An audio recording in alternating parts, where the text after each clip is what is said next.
Hello, welcome to my channel, Dangerous Topics according to Dr. Piasecka. This is a channel that's dedicated to the issues of modern security in international relations. This is the very first chapter in English, and this chapter will be dedicated to the issue of information. The information that is the most important asset in modern war, business, economy, and also social issues. Please subscribe and welcome to our future common journey through the very complicated but also extremely interesting issues of modern international relations.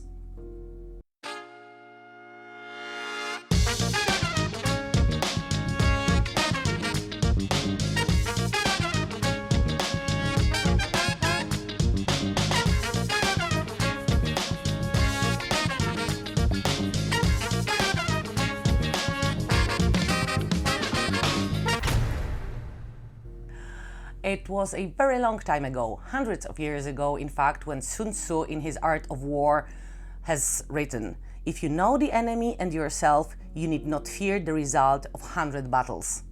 We have known for a very long time that information is the most important asset when it comes to confrontation on almost any battlefield.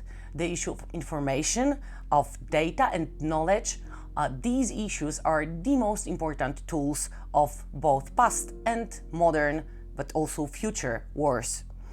Information war in cyberspace, information war in hearts and minds, information dimension of kinetic conflicts, all of those issues are extremely important from the point of view of how modern states create these strategies, how they plan their tactics, how they coordinate their international efforts, and how they provide for the interoperability of their armed forces, their diplomacies, and generally their administrative apparatus. We will analyze various issues connected with those very differentiated levels and platforms of war. Those issues will serve us in analyzing also the information dimension of the hybrid war. So the war that is included in the description of the ever-evolving security environment. The war that's based on blurring the boundaries between peace and war, that's based on blurring the boundaries between combatants and non-combatants, that's based on blurring also the boundaries between the state of war and the state of peace itself, because this is what the hybrid war is. It is a war that's fought quite often, not only in civilian circumstances, but also during the time that we would traditionally call the time of peace, without any participant, any actor of international relations stating that they are actually going to wage a war on one another. War that is being described right now as to quote the Department of Defense of the United States of America, the all-encompassing space of military confrontation. This war that is fought in between civilians, the war that is fought with building alliances and disrupting the functioning of other societies, the war that is waged against the decision-making processes that provide for the stable base of decision-making and creating and realizing strategies that have been planned for providing the realization of national interests and international peace, stability, and world order. To analyze the issues connected with information war and to analyze the issues connected with the information assets as the most important tools in the widely understood potential of a state to provide for its own safety and stability, for the safety of its citizens and stable environment for its businesses, we need to really understand where the information war is being waged. And this particular phenomenon, it's called quite simply, and well, not to say quite simplistically, the information environment. It functions 24/7. It functions 365 days a year. It functions without any ceasing of its activities. It functions almost instantly. It provides for the real-time communication. It provides as with the reach to the farthest corners of the globe, which means that the global information war can be fought without any limitations that are provided by geographical location of the participants of the conflict, that it can be fought without any barriers that are provided, for example, by the strict regulations and strict laws, mainly because of the fact that the information environment and the potential conflicts that are fought in information environment are the conflicts that are still not really well regulated. This, partially at least, stems from the fact that the technological advancement that is the base of functioning of the international information environment evolves much more quickly and much more dynamically than the international law ever could. Also, the national legal systems are not really able to follow the global dynamic and quite often extremely sudden developments in the technological progress. The technological progress, which, by the way, is quite often controlled by private companies. The subject most often discussed today when it comes to information assets, gathering, processing, and disseminating information is the particular issue of the AI, artificial intelligence, which, as you all realize perfectly, are being developed mainly by the private companies. This is the issue that we will at some point discuss in next episodes of Dangerous Topics of Dr. Paulina Piasecka, mainly because of the fact that the dependencies that provide us with the most interesting analysis subjects when it comes to the interactions between private sector and public sector. Private sector that does, in fact, control the critical infrastructure that serves as the base for our telecommunication system, our computer systems. They need to be a partner for the state when it comes to providing for the national cybersecurity. The importance of information environment stems also from the fact that modern liberal democracies are the democracies that are supposed to serve their nations. This relation, the relation that provides the sovereign that is described as a nation, as the whole group of the citizens of the state, means that we are actually vulnerable, not only from the point of view of functioning of the security systems, of the military potential of the country, but also from the point of view of the social stability and political stability of the society itself, which means that the interconnected perceptions of our audiences, that the presence of both individual citizens, states, and also other actors on social media and on other planes of functioning of cyberspace means that we actually need a very well coordinated approach, not only on the national level, but also from the point of view of some regions, like for example European Union, also on the international level.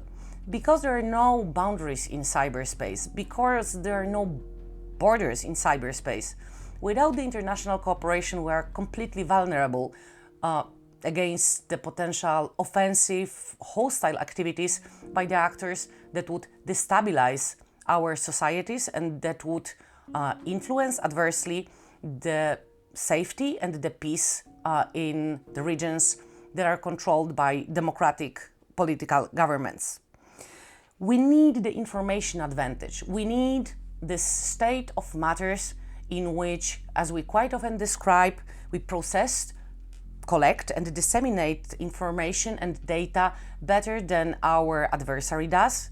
We need the situation in which we're not only better than our opponent is, we need the situation in which we can effectively limit their ability to collect, assess, and disseminate information that they could, in other circumstances, gather about us, the information that could be used against us and against our decision-making processes. All of those things, they are done in the information environment, which means that we should really, really well understand what the information environment actually is. And so, to understand the complexities and the interdependencies in the information environment, first of all, we need to list all of its elements. And it's quite simple set of elements. The first dimension of information environment is physical dimension, the second is information dimension, and the third one is the cognitive one. The physical dimension of information environment is just that, it's physical. It's the elements of infrastructure, it's the computers, it's the networks, it's the optic fibers, it's the routers and hubs. It's also the physical human beings and other agents that gather information, analyze information, and act on the basis of information. Information dimension of information environment, and I know I keep saying information and information, but unfortunately there is no better way to clearly describe this reality, this digital reality of information, is the dimension that is focused on information itself, on data. This is the space in which information is gathered, processed, and disseminated. It does serve as a sort of highway that allows us not only to send the information but also to receive information, which is particularly important on the modern battlefield. The information dimension of the information environment serves as a way through which the intent of commander, the intent of decision maker is being transferred to the people, organizations, and entities that are supposed to realize the tasks that serve for the protection and promotion of national interests and protecting the security of the state. The third dimension, for as long as the human being is the last one that has a say in making decisions, is the cognitive dimension, the dimension of our hearts and minds preferably, quite obviously. And I'm saying here that minds preferably because we will discuss in the future the fact that we are being manipulated with the use of our emotions. And when the heart comes into play, when it comes to decision making, it makes matters much more complicated. We can actually go on the offense and organize defensive activities in all of those three dimensions. We can disrupt the functioning of the physical elements of cyberspace, and we can protect our own critical infrastructure in the IT area.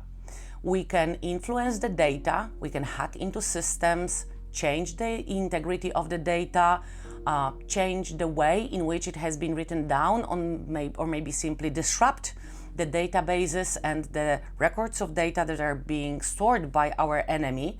And with the information that's not up to date, that's not credible, that's not easily accessible, our opponent will have much greater problems with making decisions and then implementing those decisions. And quite obviously, we can also adversely influence the cognitive dimension of information environment. We can play with the minds of others. We can influence them so that they start thinking differently, that they change their worldview, so that we can change the way in which they relate to their co-citizens, to their governments, to the surroundings, also international surroundings that they function in. And so those actions, they all serve, if you look closely, exactly that, the manipulation of the decision-making process. And please do note that when we're talking about the decision-making, we are talking about how we receive, interpret, and realize the commands on the battlefield, but it also means our ability to make rational decisions when it comes to, for example, elections and electoral processes. It's also our decisions and our decision-making processes that influence the way in which we interact with each other, with other citizens of our country, with, for example, minorities. It's about the social cohesion of the states. It's about the way in which we function as a common group with common interests and with common way of looking at what are the most important issues, what are the most important goals that our nation, our society, our state should realize in the most engaged way. What are our priorities? This is the way in which we can disrupt the way in which other societies function, and this is what we are protecting our society from. And so we have stated that the most important dimension of information environment is the cognitive dimension, the dimension of our hearts and minds. It's because it's the human beings that make the most crucial decisions, and this is the world that I do suppose we want to function in.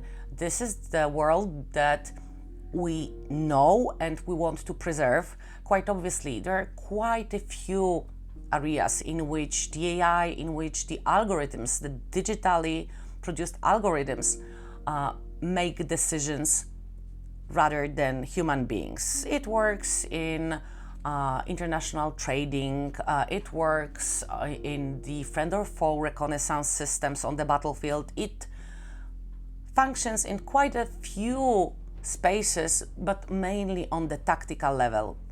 And so if you want to really understand how the cognitive dimension in the form of human minds is being influenced, we need to understand what is actually being influenced in this cognitive dimension.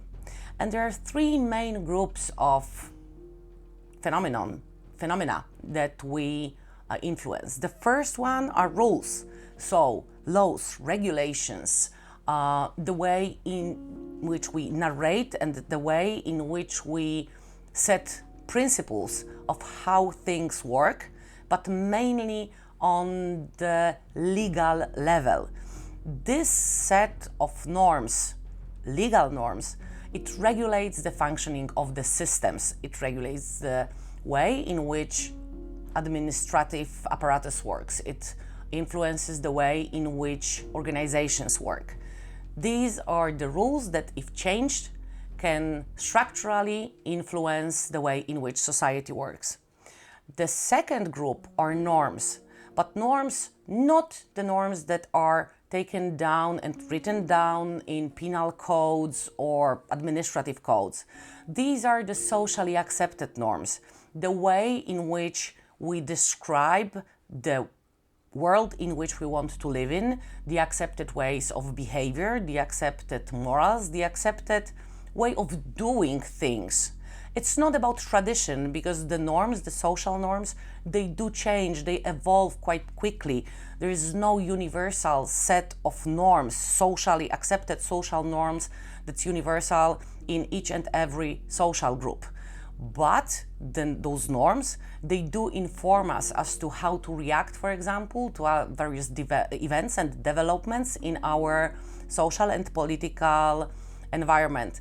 And so influencing those norms can quite heavily influence the way in which we think about our government. It can undermine, at least in our minds and in our perceptions, the legitimacy of our governments. It can undermine the way in which we think about society and our co-citizens as the integral part of what we deem to be our home, what we deem to be our homeland. And finally, the third group, the beliefs which form actually the basic perception of basic truths. What is security? What is safety? What is honor? What is survival in the broadest term?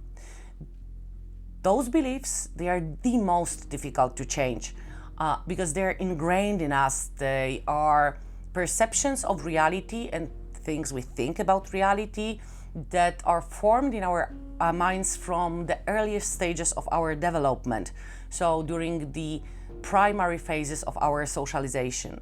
But if you are able to influence those beliefs, you will change in which the society not only thinks, but also makes long-term decisions. And so there are various levels of information war. There are various tools that can be used in the information war. The information war can take place not only on the factual battlefield. It can take place also in human hearts and minds. There are so many tools of waging this information war and so many sets of circumstances in which those tools can be used.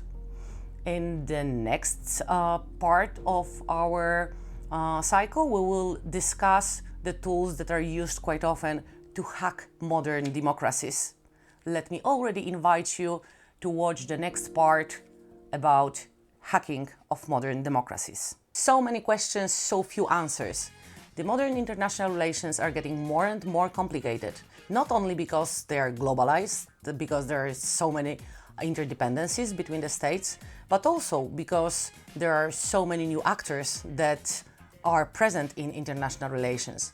And we are not talking here only about international organizations. Global corporations, quite often with a budget bigger than quite a few states. Individuals, superpowered individuals as they're called by Frank G. Hoffman, people with access to high technologies that can influence the functioning of the critical infrastructure of the whole state.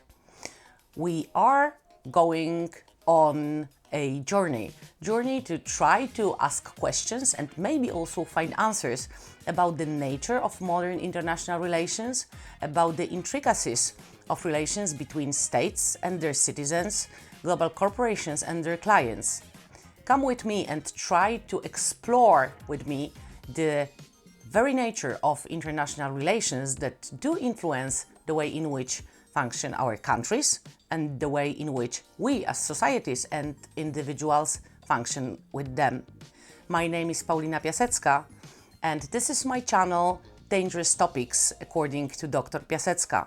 Please subscribe, turn on the notifications, but first and foremost, talk to me. Talk to me about the subjects that are important from your point of view that you would like to see discussed in this channel. Welcome to my world.